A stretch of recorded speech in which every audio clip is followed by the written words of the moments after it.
Is from the Psalm 104. You cause the grass to grow for the cattle and plants for people to use to bring forth food from the earth, and wine to gladden the human heart, oil to make the face shine, and bread to strengthen the human heart. The tree of the Lord are watered abundantly, and cedars of Lebanon that he planted. This is the word of the Lord. Thanks be to God.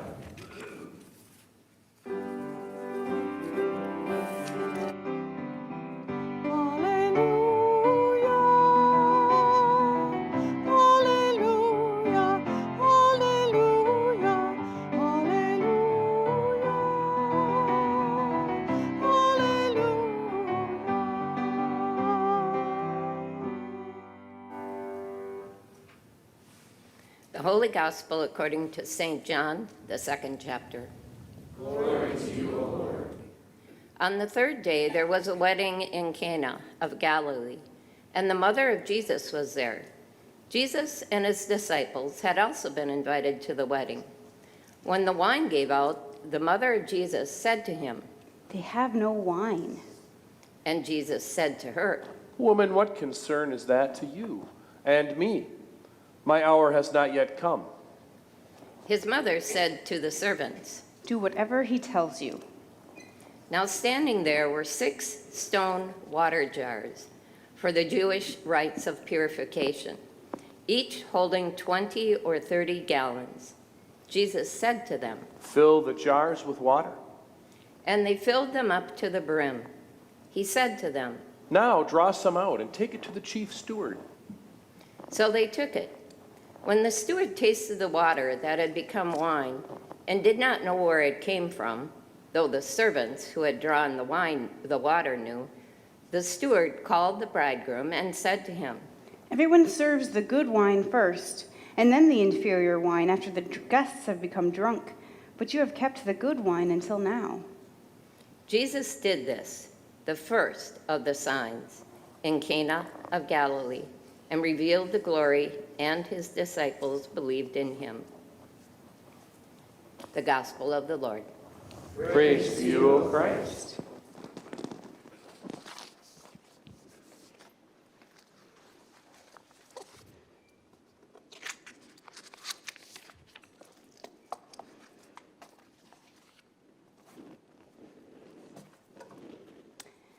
Now, maybe you native Minnesotans handle it better than I do, but I find this bitter cold makes me really grumpy. It feels hostile to me, like the environment around me is telling me that I'm not welcome here. This place is not fit for human life. Maybe you're used to it, but as a transplant, it feels, quite frankly, inhospitable and makes me cranky. And it's a bit draining every time I have to force myself to go outside, give myself a little pep talk. I feel like I'm in survival mode, just like head down, just pushing through until spring. So I don't know if it's the bitter cold or the, what are we at now? I'm like the 5th wave that's crashing down around us of this pandemic, or the post-holiday vacation slump, or some combination of all of it. But I found it really difficult to get into this week's gospel story, because it's a story of celebration and hospitality and decadence. And it feels odd to encounter it at a time when I'd rather just go and hibernate so the weather is a little less intense and Omicron has calmed down a bit. It just doesn't seem to match the world at the moment, at least not for me. So as I was reading commentaries on this text, wondering what it could be saying to us in this moment, I came upon an essay by Debbie Thomas, written 3 years ago, so right before the pandemic, which felt like balm to my soul. And she focused on the first line of spoken dialogue in our story. And it's spoken by a woman who remains unnamed throughout the entire Gospel of John. John never gives her name. But from the other Gospels, we have come to know her as Mary, the mother of Jesus. And she says, she's the first one to speak, "They have no wine." And about this, Debbie Thomas writes, They have no wine is a line I can get behind. They have no money. She has no cure. He has no friends. I have no strength. Mary's line is a line I repeat daily in endless iterations for myself and for others. It's the line I cling to when I feel helpless, when I have nothing concrete to offer, when Christianity seems futile, when God feels like he's a million miles away. It's the line that insists against all odds on the mysterious power of telling God the truth in prayer. She continues, so I've been pondering Mary's role in Jesus' first miracle. It's an odd and provocative role, but I'm grateful for it because it allows me a place in what otherwise feels like an inaccessible narrative. I have no idea how to turn gallons of water into gallons of wine, but I do know how to say what Jesus' mother says. Sometimes it's the only thing I know how to say. There is need here. Everything is not okay. We're in trouble. They have no wine. That was a piece of it there. And reading this essay felt permission granting to me, because I realized that I have been treating God's abundance as law rather than gospel. Law gives you something you must do.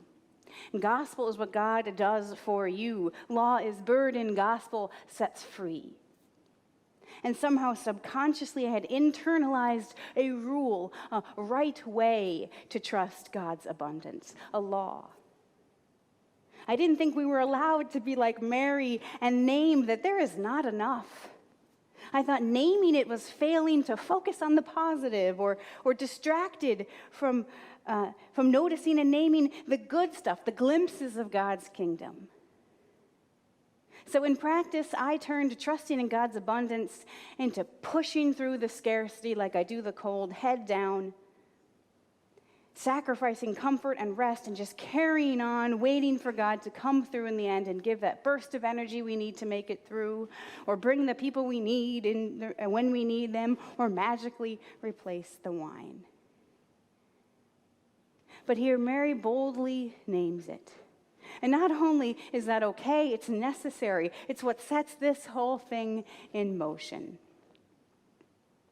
If you can't look away from the need because no one else seems to be doing anything about it, that's not a burden. That's your gift. And we need you. We need the noticers. Mary notices, even in the midst of joyous celebration. She's not afraid to get Jesus' attention, to speak that need out loud. And even when it seems like Jesus isn't going to do a thing about it, even when at first it seems like it falls on deaf ears, she tells the servants to do as Jesus says.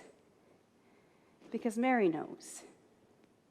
She knows Jesus more than any other human being alive. She knows that nothing is too mundane or insignificant of a need for Jesus. The need is met, and it's met in abundance. And the key thing here is that the new wine doesn't come from the old wineskins getting refilled. It comes from someplace unexpected. It comes from someplace new. It comes from the jars that held water for washing. It comes from doing something new. It comes from doing the next thing to which you are called by Jesus, even if it seems foolish and pointless. Those jars are huge, 20 to 30 gallons. I'm guessing in the days of Jesus that filling one of those things was not a simple or even a quick task. So can you imagine how ridiculous those servants must have felt? Keep filling these 6 jars up bucket by bucket. What a waste of time. What a waste of energy. What good is this going to do? And yet they keep going. You have to give them that at least. Because Jesus tells them, and there's something about Jesus. God's abundance comes in unexpected places. But we don't always have the vantage points to see it. Now, John, the gospel writer, is practically hitting us over the head with God's abundance in this story. It's spelled out in the details of the description of these stone jars, each holding 20 to 30 gallons, each filled to the brim, the wine so good the steward pulls the bridegroom aside to wonder at him why he saved it for last. But the sign to most of the people there at the wedding is subtle and noticed only by a few, only by the disciples close by. The majority of attendees only experience this abundance of God as a glass of sweet-tasting wine. But God was at work nonetheless. That's the promise. The steadfast, responsive, grace upon grace abundance of God hidden in our midst, there whether we see it or not, for you, whether you can pinpoint it and explain it or not. Lately, it's felt like the wedding is going on and people are going about their business as usual, as if nothing's the matter, and there are people who are boldly saying they have no beds, they have no staff, they have no energy or will to keep helping, to keep teaching, they are burning out. And it feels like it's falling on deaf ears sometimes. And I don't know what to do about that, so I lean on the faith of Mary. I follow her lead and trust that even if it doesn't seem like it at first, God hears, and God will show us the new way. It's okay to name the scarcity, to pray the truth to God. You're not called to push through and ignore the fact that there is no wine and just hope God shows up and works some magic. It's okay to stop and rest, to try the new thing. It's in those two places, in the scarcity, in the need, in the suffering, and in the new thing, where God's glory is most fully revealed. In the suffering on the cross, and in the new thing of the empty tomb. I don't know the way God is calling us forward, but I know the way it's not. I know it's not back to business as usual. Mary doesn't know what Jesus is going to do, but she trusts he's going to do something. And Jesus will give a nudge, a suggestion, a next step to someone around here, and God's glory will be revealed. I can't do what Jesus does, but I can do what Mary does. And maybe I can do what the servants do too, when I'm wise enough to prioritize prayerful listening for where God might be nudging me, and when I feel brave enough to try the new thing even when it seems ridiculous at first. I think that's what faith looks like. Naming the need, trying the new thing, even when we don't know what the outcome is going to be. Trusting that nudge in a new direction is from God. There's a lot of need right now. There's a lot of scarcity. And there's a hugely abundant God at work in our midst. It's time for something new. God, show us the way of your abundance. May we be wise enough to listen and brave enough to give it a try. Amen.